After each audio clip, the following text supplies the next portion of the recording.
Price the Lord, praise the Lord, hallelujah.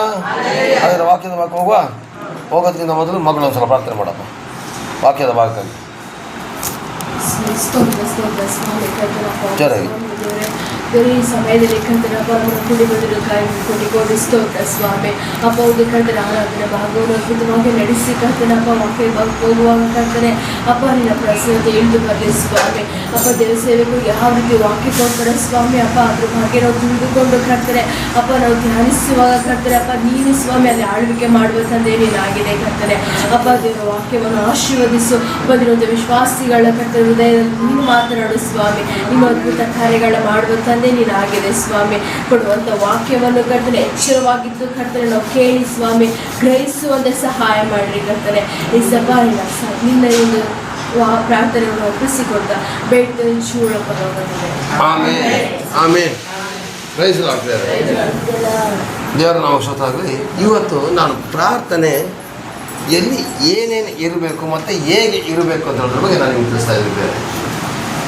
ಪ್ರಾರ್ಥನೆ ಮಾಡುವಾಗ ಸುಮಾರು ಜನಗಳು ಪ್ರಾರ್ಥನೆ ಮಾಡ್ತಿದ್ದಾರೆ, ಲೋಕದವರು ಪ್ರಾರ್ಥನೆ ಮಾಡ್ತಿದ್ದಾರೆ, ನಾವು ಪ್ರಾರ್ಥನೆ ಮಾಡ್ತೀವಿ. ಆದರೆ ಸ್ವಾಮಿ ಹೇಳ್ತಾರೆ ಪ್ರಾರ್ಥನೆ ಮಾಡಿದ ಮೇಲೆ ನಂಬಿಕೆಯಿಂದ ಪ್ರಾರ್ಥನೆ ಮಾಡಬೇಕು.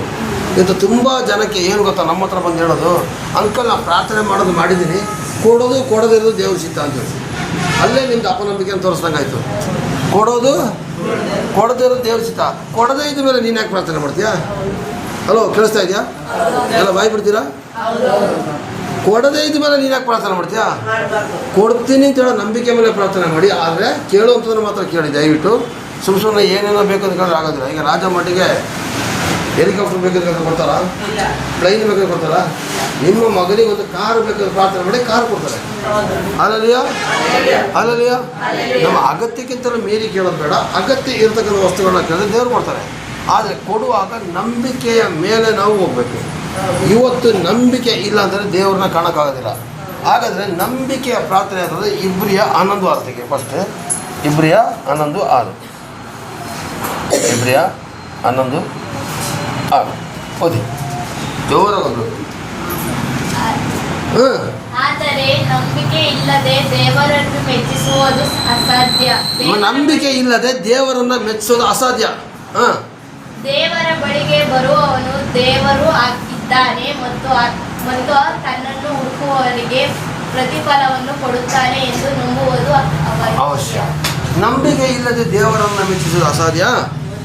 ಆದರೆ ದೇವರ ಬಳಿಗೆ ಬರುವವನು ದೇವರು ಇದ್ದಾನೆ, ತನ್ನನ್ನು ಹುಡುಕೋರಿಗೆ ಪ್ರತಿಫಲ ಕೊಡ್ತಾನೆ ನಂಬುವುದು ಅವಶ್ಯ. ನಿಮಗೆ ನಂಬಿಕೆ ಇಲ್ವಾ ದೇವ್ರ ಕಾರ್ಯ ಮಾಡೋಕ್ಕಾಗಿಲ್ಲ. ಈಗ ನಾವು ಹೇಳಮ್ಮ, ನನ್ನ ಮೇಲೆ ನಿಮಗೆ ನಂಬಿಕೆ ಇಲ್ಲ ಅಂದರೆ ನೀವು ನನ್ನ ಮನೆಗೆ ಸೇರಿಸ್ಕೊಳ್ಳೋದಿಲ್ಲ. ನಿಜಾನ ಸುಳ್ಳ? ಸೇರಿಸ್ಕೊಂಡ್ರು ಕೂಡ ಯಾರಾದೊಬ್ಬರು ಜೊತೆಲಿ ಇಟ್ಟಿರ್ತೀರ, ಅವ ಅಂಕಲ್ ಇಟ್ಬಿಡ್ತಾರೆ ನೋಡ್ಕೊಳ್ಳಿ, ಏನೋ ಮಾಡ್ಬಿಡ್ತಾರೆ ನೋಡ್ಕೊಳ್ಳಿ ಇಲ್ವಾ? ನಿಮಗೆ ನಿಜವಾಗಿ ನಂಬಿಕೆ ಇದ್ದರೆ ಮಾತ್ರ ನಮ್ಮಂತರ ಮನೆ ಸೇರಿಸ್ಕೊಳ್ತೀರ. ನಂಬಿಕೆ ಇಲ್ಲ ಅಂದರೆ ಸೇರಿಸ್ಕೊಳ್ಳೋದಿಲ್ಲ. ಈಗ ಒಬ್ಬನ ಜೊತೆ ಒಂದು 10,000 ರೂಪಾಯಿ ನಾನು ಅರ್ಷಿತನ ಕೇಳ್ತೀನಿ, ಅವಳು ಕೊಡಬೇಕಿದ್ರೆ ನಂಬಿಕೆ ಇದ್ದರೆ ಮಾತ್ರ ಕೊಡೋದು, ನಂಬಿಕೆ ಇಲ್ಲದ್ರೆ ಕೊಡೋದಿಲ್ಲ. ಆದರೆ ಇದು ಮನುಷ್ಯನ ನಂಬಿಕೆ ಅಲ್ಲ, ಇದು ಸರ್ವಶಕ್ತನಾದ ದೇವರ ನಂಬಿಕೆ. ಈ ದೇವರನ್ನು ಕೇಳುವಾಗ ನಂಬಿಕೆ ಇಟ್ಟು ಕೇಳಿದ್ರೆ ಮಾತ್ರ ದೇವ್ರು ಕೊಡೋದು. ಯಾರಿಗೆ ನಂಬಿಕೆ ಇಲ್ಲದೆ ಪ್ರಾರ್ಥನೆ ಮಾಡಿದ್ರೆ ದೇವ್ರ ಮೇಲೆ ನಂಬಿಕೆ ಇಲ್ಲ ಅಂತ ಅರ್ಥ. ಅರ್ಥ ಆಗ್ತಿದೆಯಾ? ಯಾರಿಗೆ ನಂಬಿಕೆ ಇಲ್ಲದೇ ಪ್ರಾರ್ಥನೆ ಮಾಡ್ತಿರೋ ಅವರಿಗೆ ದೇವ್ರ ಮೇಲೆ ನಂಬಿಕೆ ಇಲ್ಲ. ಕೊಟ್ಟರೆ ಕೊಡು ಸ್ವಾಮಿ, ಕೊಟ್ಟರೆ ಕೊಡು ಸ್ವಾಮಿ, ಕೊಡೋದಿಲ್ಲ. ಕೊಡುವುದ್ರೆ ಕೇಳಿ, ನೀವೇನು ಬೇಕು ಅದನ್ನು ಕೇಳಿದಾಗ ದೇವರು ಕೊಡುವಂಥ ದೇವರಾಗಿದ್ದಾರೆ. ನಂಬಿಕೆಯಿಂದ ಪ್ರಾರ್ಥನೆ ಮಾಡಿದ್ರೆ ರೋಗಿಗಳನ್ನ ಎಬ್ಬಿಸ್ಬೋದು. ನಂಬಿಕೆಯಿಂದ ಪ್ರಾರ್ಥನೆ ಮಾಡಿದ್ರೆ ನಾವೇನು ಮಾಡ್ಬೋದು? ಎಲ್ಲ ದುಷ್ಟಶಕ್ತಿಗಳನ್ನ ಓಡಿಸ್ಬೋದು. ನಂಬಿಕೆಯಿಂದ ಪ್ರಾರ್ಥನೆ ಮಾಡಿದ್ರೆ ನಿನ್ನ ಅಗತ್ಯ ವಸ್ತುಗಳನ್ನ ದೇವರು ಪೂರೈಸೋದವರಾಗಿದ್ದಾರೆ. ನೀವು ನಂಬಿಕೆಯಿಂದ ಪ್ರಾರ್ಥನೆ ಮಾಡಿದ್ರೆ ಮಾತ್ರ ದೇವರು ಇದ್ದಾರೆ ಅಂತ ಫಸ್ಟ್ ಆಫ್ ಆಲ್ ನೀವು ನಂಬಬೇಕು. ಏಸಪ್ಪ ಇದ್ದಾರೆ ಅಂತ ನಂಬಬೇಕು. ಸುಮಾರು ಜನಕ್ಕೆ ಅದೇ ದೊಡ್ಡ ಪ್ರಾಬ್ಲಮ್. ಏಸಪ್ಪನೂ ಬೇಕು, ಬೇರೆದು ಬೇಕು ಅಂತ ಓದಿರ್ತಾರೆ. ಅದೇನು ಗೊತ್ತಾ, ಅಂಥವ್ರಿಗೆ ಸಿಗೋದಿಲ್ಲ. ಅಂಥವ್ರು 2 ವಾರ 3 ವಾರ ಚರ್ಚೆಗೆ ಬರ್ತಾರೆ, 4 ವಾರ ಬಿಟ್ಟಾಗ್ತಾರೆ. ನಮ್ಮದು ನೀವು ಯೇಸು ಸ್ವಾಮಿ ಇದ್ದಾರೆ, ರಕ್ಷಕನು ಒಡೆಯನು ದೇವರಾಗಿದ್ದಾರೆ ನಂಬಿದ್ರೆ ಮಾತ್ರ ಇದು ಪ್ರತಿಫಲ. ದೇವರನ್ನು ಹುಡುಕೋರಿಗೆ ಪ್ರತಿಫಲ ಕೊಡ್ತಾನೆ ನಂಬುದು ಅವಶ್ಯ. ಮೊದಲದಾಗಿ ನಂಬಿಕೆ ಇದ್ದರೆ ಮಾತ್ರ ಆಲಯಕ್ಕೆ ಬನ್ನಿ. ನಂಬಿಕೆ ಇಲ್ಲ ಅಂದರೆ ಆಲಯಕ್ಕೆ ಬಂದು ಪ್ರಯೋಜನ ಇಲ್ಲ. ನಿಜಾನಾ? ಸೌಂಡೇ ಬರ್ತಾ ಇಲ್ಲ. ಊಟ ಮಾಡಿಲ್ಲ ಅಂದ್ರೆ hallelujah, praise the Lord, praise the Lord, amen. ಹಾಗಾದರೆ ಪ್ರಿಯರೇ, ನಿಮ್ಮ ಕೈಲಿ ಎಷ್ಟು ಶಕ್ತಿ ಇದೆ ಅಂತ ನೋಡಿ. ಯಾಕೋಬ 5:18. ಯಾಕೋಬ 5:18. ನಮ್ಮ ಪ್ರಾರ್ಥನೆಯಲ್ಲಿ ಫಸ್ಟ್ ಆಫ್ ಆಲ್ ನಂಬಿಕೆ ಇರಬೇಕು. ನಂಬಿಕೆ ಇದ್ರೆ ಏನಾಗ್ತದೆ? ಓದಪ್ಪ. ನಂಬಿಕೆಯಿಂದ ಮಾಡಿದ ಪ್ರಾರ್ಥನೆಯು ರೋಗಿಯನ್ನು ರಕ್ಷಿಸುವುದು, ಕರ್ತನು ಅವನನ್ನು ಎಬ್ಬಿಸುವನು, ಮತ್ತು ಪಾಪ ಮಾಡಿದವನಾಗಿದ್ದರೆ ಅದು ಪರಿಹಾರವಾಗುವುದು. ಒಂದು ನಿಮಿಷ ಕೇಳಿಸ್ಕೊಳ್ಳಿ. ನಂಬಿಕೆಯಿಂದ ನೀವು ಪ್ರಾರ್ಥನೆ ಮಾಡಿದ್ರೆ ಏನೆಲ್ಲ ಲಾಭ ಇದೆ? ನಂಬಿಕೆಯಿಂದ ಪ್ರಾರ್ಥನೆ ಮಾಡಿದ್ರೆ ರೋಗಿಗಳ ರಕ್ಷಣೆ ಮಾಡ್ತದೆ. ಎಷ್ಟೋ ಡಾಕ್ಟರ್ಗಳಿಗೆ ಆಗದೇ ಇರತಕ್ಕಂಥ ರೋಗಗಳು ವಾಸಿಯಾಗಿದ್ದಕ್ಕೆ ಎಲ್ಲ ಚರ್ಚ್ಗಳಲ್ಲೂ ಸಾಕ್ಷಿ ಇದೆ. ವಿಶೇಷವಾಗಿ ಸಭಾಪಾಲಕರಿಂದ ನಾನು ವಾಸಿಯಾಗಿದ್ದೀನಿ. ಹಾಗೆಯೇ ಇಲ್ಲಿ ಬಂದಿರತಕ್ಕಂಥ ಕೆಲವೊಂದು ಜನಗಳನ್ನ ನೋಡಿದ್ರೆ ಅವ್ರುಗಳ ಕೂಡ ಸಾಕ್ಷಿ ಇದೆ. ನಂಬಿಕೆಯಿಂದ ಪ್ರಾರ್ಥನೆ ಮಾಡಿದ್ರೆ ರೋಗಿಯನ್ನು ಎಬ್ಬಿಸಬಹುದು. ಇನ್ನೊಂದು ವಾಕ್ಯದಲ್ಲಿ ಮಾರ್ಕ 16:17 ಬರ್ತದೆ, ದೆವ್ವಗಳನ್ನು ಬಿಡಿಸಬಹುದು ಅಂತೇಳಿ. ಅದರಲ್ಲಿ ಅದೆಲ್ಲ ಕೊಡೋಕ್ಕೆ ಟೈಮ್ ಇಲ್ಲ. ನಂಬಿಕೆಯಿಂದ ಮಾಡಿದ್ರೆ ಆಯ್ತಾ. ಮತ್ತು ಪಾಪ ಮಾಡಿದವನಾಗಿದ್ರೆ ಪರಿಹಾರವಾಗೋದು. ಪ್ರಾರ್ಥನೆ ಮಾಡಿದ್ರೆ ಪಾಪ ಪರಿಹಾರ ಗ್ಯಾರಂಟಿ. ಯಾಕೆ ಹೇಳಿದ್ರಿ ಕೇಳಿ. ಇವತ್ತು ನಾನು ನೀವು ಎಲ್ಲರೂ ಪಾಪದಲ್ಲಿದ್ದೀವಿ. ಪರಿಶುದ್ಧರಾಗಿ ಯಾರೂ ಇಲ್ಲ. ಸಣ್ಣ ಪಾಪನಾದರೂ ಮಾಡೇ ಮಾಡ್ತೀವಿ. ನಾನು ಸಭಾಪಾಲಕ, ನಾನು ಪಾಸ್ಟ್ರು, ನಾನು ಪಾಪನೇ ಮಾಡ್ತಾ ಇಲ್ಲ ಅಂದರೆ ಸುಳ್ಳು. ಚಿಕ್ಕದಾಗಿ ಕೋಪದಲ್ಲಿ ಬೈದು ಬಿಟ್ಟರು ಕೂಡ ಪಾಪನೇ. ಕೆಲವು ಸಲ ನಾವು ತಾಳ್ಮೆ ಕಳ್ಕೊಳ್ತೀವಿ. ಹರ್ಷಿತ, ತಾಳ್ಮೆ ಕಳ್ಕೊಂಡಾಗ ನಾವು ಬೈದು ಬಿಡ್ತೀವಿ. ಬೈದಾಗ ಕೆಲವೊಂದು ಸಲ ತಪ್ಪಾದ ಮಾತುಗಳು ಬರ್ತವೆ. ತಪ್ಪಾದ ಮಾತುಗಳು ಬಂದಾಗ ಅದು ಪಾಪನೇ. ಆದರೆ ಸ್ವಾಮಿ ತಪ್ಪಾಗೋಯ್ತು ಪ್ರಾರ್ಥನೆ ಮಾಡಿ, ನಿಮ್ಮ ಪಾಪ ಗ್ಯಾರಂಟಿ ಪರಿಹಾರ. ಆದರೆ ಅದನ್ನು ಇನ್ನೊಂದು ಸಲ ಮಾಡಿದ್ರೆ ನೋಡ್ಕೋಬೇಕು ಅಷ್ಟೇ.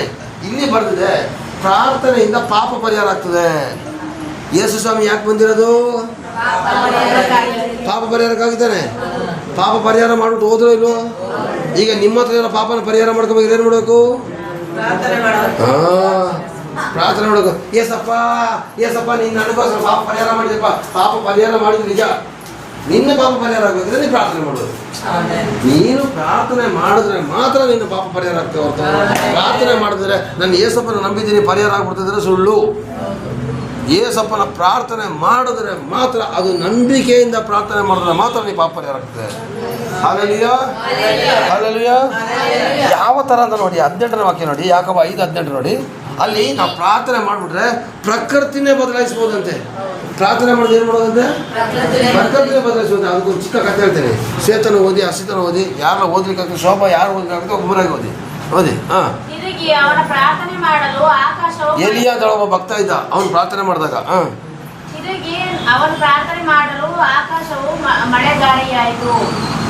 ನಿಲ್ಲ ಸಾರಿ 17 ಇರ್ತದಪ್ಪ. ಯಾಕೋಬ 5:17. ಎಲಿಯ ಒಬ್ಬ ವ್ಯಕ್ತಿ. ಎಲಿಯನು ನಮ್ಮಂತ ಸ್ವಭಾವವುಳ್ಳವನಾಗಿದ್ದನು.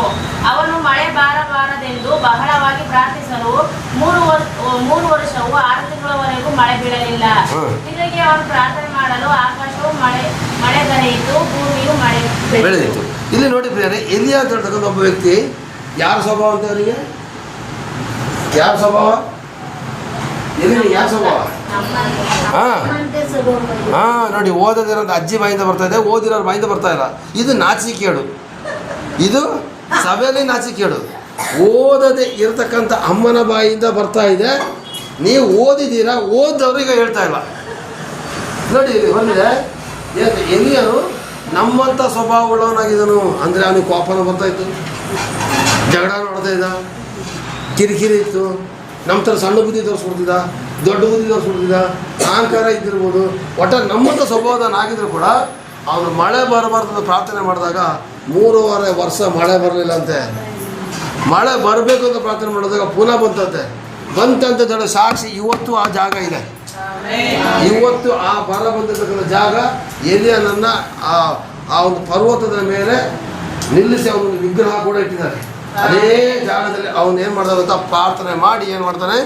ಮಳೆ ಬರೋಂಗೆ ಮಾಡ್ತಾನೆ, ಮಳೆ ಬರದಂಗೆ ಮಾಡ್ತಾನೆ. ಹಲ್ಲೆಲೂಯಾ. ಒಬ್ಬ ಸಾಧಾರಣವಾದ ವ್ಯಕ್ತಿ ನಮ್ಮಂಥ ಸ್ವಭಾವದವನಾಗಿದ್ದಾನೆ ಅಂತ ಬರ್ತದೆ. ಅವನು ಫಸ್ಟ್ ಮಳೆ ಬರಬಾರ್ದು ಅಂತ ಪ್ರಾರ್ಥನೆ ಮಾಡ್ದ, ನೆಕ್ಸ್ಟ್ ಮಳೆ ಬರಬೇಕು ಅಂತ ಪ್ರಾರ್ಥನೆ ಮಾಡ್ದ. ಯಾರಂತೆ? ನಮ್ಮಂಥ ಸ್ವಭಾವ ಉಳ್ಳಂಥ ಒಬ್ಬ ವ್ಯಕ್ತಿ. ಹಾಗಾದರೆ ಚಂದ್ರಶೇಖರ ಪಾಸ್ಟರ್ ಪ್ರಾರ್ಥನೆ ಮಾಡಿದ್ರೆ ಮಾತ್ರ ಭಯಂಕರ ಶಕ್ತಿ, ರಾಜಮ್ಮ ಮಾಡಿದ್ರೆ ಶಕ್ತಿ ಇಲ್ಲ. ಅಭಿ ಪ್ರಾರ್ಥನೆ ಮಾಡಿದ್ರೆ ಚಂದ್ರಶೇಖರ್ ಅಂಕಲಿಗೆ ಶಕ್ತಿ, ನನಗೆ ಶಕ್ತಿ ಇಲ್ಲ ತಿಳ್ಕೊಬೇಡ. ನೀನು ಕೂಡ ಅವನ ಥರನೇ ನಮ್ಮಂಥ ಸ್ವಭಾವದನೇ ನೀನು ಪ್ರಾರ್ಥನೆ ಮಾಡಿದ್ರೆ ಸಕ್ಸಸ್ ಆಗುತ್ತೆ. ಅಲ್ಲಲ್ಲಿಯ ನೀನು ಪ್ರಾರ್ಥನೆ ಮಾಡೋದು ಸಕ್ಸಸ್ ಆಗುತ್ತೆ. ಇದು ಪ್ರಾರ್ಥನೆ ಮಾಡೋಕ್ಕೆ ದೊಡ್ಡ ಪ್ರಾಬ್ಲಮ್ಮು. ಅಲ್ಲಲ್ಲಿಯ ಪ್ರಾರ್ಥನೆ ಮಾಡೋಕ್ಕೆ ದೊಡ್ಡ ಪ್ರಾಬ್ಲಮ್ಮು. ಇಲ್ಲೆಲ್ಲಿಂದ ಪರಿಹಾರ ಆಗ್ತದೆ. ಆಮೇನ್. ಅಲ್ಲಲ್ಲಿಯ ಅಲ್ಲಲ್ಲಿಯ. ಹಾಗಾದರೆ ನಂಬಿಕೆಯಿಂದ ಪ್ರಾರ್ಥನೆ ಮಾಡ್ತೀರಾ? ನಂಬಿಕೆಯಿಂದ ಪ್ರಾರ್ಥನೆ ಮಾಡ್ತೀರಾ? ನೀವು ನಂಬಿಕೆಯಿಂದ ಪ್ರಾರ್ಥನೆ ಮಾಡಿದ್ರೆ ಪ್ರಕೃತಿಗಳು ಕೂಡ ಹೇಳ್ದಂಗೆ ಕೇಳ್ತದಂತೆ. ಅದಕ್ಕೊಂದು ಚಿಕ್ಕ ಸಾಕ್ಷಿ ಹೇಳ. ನಾವು ರೋಡಲ್ಲಿ ಟಾರ್ಪಲ್ ಹಾಕ್ಕೊಂಡು ಪ್ರಾರ್ಥನೆ ಮಾಡ್ತಾಯಿದ್ದೋ ಸ್ಟಾರ್ಟಿಂಗಲ್ಲಿ. ಆವಾಗ ಊಟ ಮಾಡ್ತಿದ್ದಾಗ ತಿಥಿ ಊಟ ಮಾಡ್ತಿದ್ದಾರೆ ಅಂತ ರೋಡವರೆಲ್ಲ ಬೈಕೊಂಡು ಹೋಗೋರು ನಮಗೆ. ಅಲ್ಲಿಂದ ಏನಾಯಿತು, ಒಂದು ದಿವಸ ಫಂಕ್ಷನ್ ಚಿಕನ್ ಸಾರೆಲ್ಲ ಮಾಡಿಸಿದ್ದೀವಿ. ಕಡುವು ಬಡತನದ ಸಮಯ ಆ ಟೈಮಲ್ಲಿ ನಮಗೆ. ಆದರೂ 15 kg 25 kg ಚಿಕನ್ ಮಾಡಿದ್ವಿ. ಚರ್ಚಲ್ಲಿ ಜಾಗ ಸಾಲ್ತಾಯಿಲ್ಲ. ಚರ್ಚ್ ಇದ್ದಿದೆ ಇಷ್ಟು ಚಂದಮಜ್ಜಿ ಮನೆಯಲ್ಲೇ. ಕೊನೆಗೆ ಏನು ಮಾಡೋದು, ದೊರೆ ಮತ್ತು ಮಂಜು ಅವ್ರ ಮನೆ ಹತ್ರ ಟಾರ್ಪಲ್ ಹಾಕೋದು. ಟಾರ್ಪಲ್ ಹಾಕ್ಬಿಟ್ಟು ಬೆಳಿಗ್ಗೆ ನನ್ನ ಮಕ್ಕಳಿಗೆ ಒಂದೇ ಮಾತಾಡಿದೆ, 1 ವಾರದಿಂದ ಮಳೆ ಬರ್ತಾಯಿದೆ ಮಕ್ಕಳೇ. ಆದರೆ ಇವತ್ತು ನೀವು ಅದೇನು ಪ್ರಾರ್ಥನೆ ಮಾಡ್ತೀರಿ ನಾನು ನೋಡ್ತೀನಿ, ನಾನೂ ಪ್ರಾರ್ಥನೆ ಮಾಡ್ತೀನಿ. ಇವತ್ತು ಫಂಕ್ಷನ್ ಮುಗಿದು ಜನ ಮನೆಗೆ ಹೋಗೋಲಿವರೆಗೂ ಮಳೆ ಬರಬಾರ್ದು ಅಂತ ಪ್ರಾರ್ಥನೆ ಮಾಡೋದು. ದೇವ್ರು ಏನು ಕಾರ್ಯ ಮಾಡ್ತೀವಿ ಗೊತ್ತಾ? ಮಳೆನೇ ಬರಲಿಲ್ಲ.